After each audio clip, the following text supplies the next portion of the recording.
Bismillahirrahmanirrahim. My name is Dr. Maruf Vance, working as Assistant Professor of Medicine in Faisalabad Medical University, Faisalabad and Saad medical complex. आज जो मैं अपने नाजरीन के लिए, अपने सुनने वालों के लिए जो टॉपिक सेलेक्ट किया है वो इंतहाई इम्पॉर्टेंट इन अ सेंस है कि डॉक्टर और पेशेंट का, डॉक्टर और मरीज़ का रिलेशन कैसा होना चाहिए और डॉक्टर और पेशेंट की आपस में कम्युनिकेशन कैसे होना चाहिए। सबसे पहले जो हमारी as a doctor, as a physician,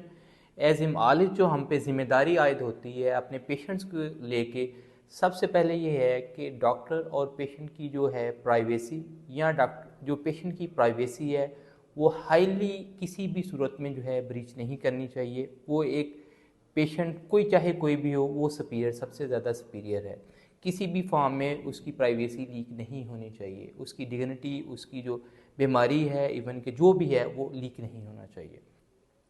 दूसरा, एज ए डॉक्टर जो हम पे ज़िम्मेदारी होती है, एज ए फिजिशियन या एज ए मॉलिज हम पे ज़िम्मेदारी होती है कि सबसे पहले हमारी प्रायोरिटी जो है वो पेशेंट होना चाहिए, irrespective of his stature, irrespective of his education, irrespective of his profession. चाहे कोई बंदा गरीब है, अमीर है, या चाहे जिस तरह की भी बीमारी है, हमारी जो फर्स्ट प्रायोरिटी है वो पेशेंट है, ना कि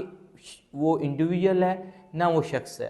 तो इसलिए जो है हम एज ए पेशेंट उसको प्रायोरिटी देनी चाहिए। तीसरे नंबर पे जो चीज़ मैं अपने जो डॉक्टर्स, अपनी कम्युनिटी है, उनसे जो मतलब रिक्वेस्ट करना चाहता हूँ, जो एज ए होल हम पे जो एक ज़िम्मेदारी आयद होती है कि सबसे पहले हमने पहले भी देखा है, यानी मतलब हम बहुत ज़्यादा पेशेंट्स का रश हो तो हम हरी में होते हैं। हमारी प्राइम इम्पॉर्टेंस ये है कि सबसे पहले जो है पेशेंट की जो है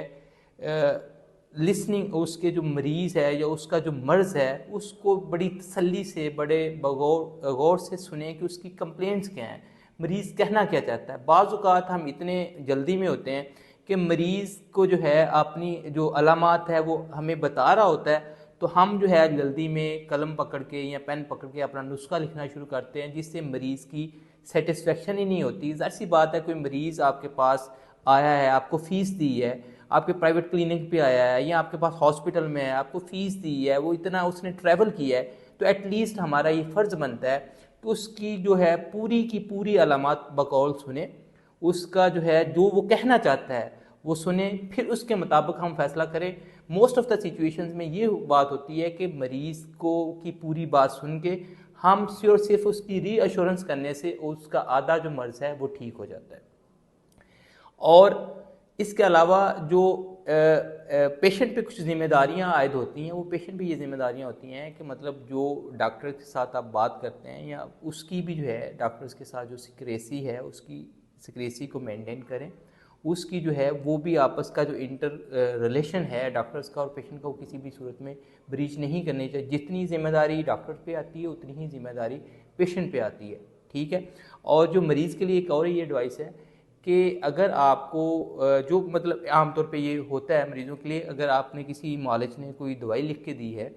तो उस पर अगर किसी को फ़र्क नहीं पड़ता तो वो फ़ौरन से जो है अपना डॉक्टर चेंज कर लेता है या अपना मतलब मालिज चेंज कर लेता है, या फ़ौरन से डिसीजन लेने के बजाय आप अपने डॉक्टर के पास वापस जाएँ, उसको बोलें कि आपने जो दवाई लिखी थी उससे हमें फ़र्क नहीं पड़ रहा है या उससे मसला बढ़ रहा है, तो उसको जो है बताएं ताकि वो अकॉर्डिंगली जो है दवाई चेंज कर सकें या मेडिसिन चेंज कर सकें। क्योंकि हम कुछ दवाइयों का किसी भी जो पर्सन पे बहुत अच्छा इफ़ेक्ट करता है, उसी दवाइयों का दूसरे पर्सन पे इफ़ेक्ट नहीं आता है। तो ये कुछ चीज़ें थी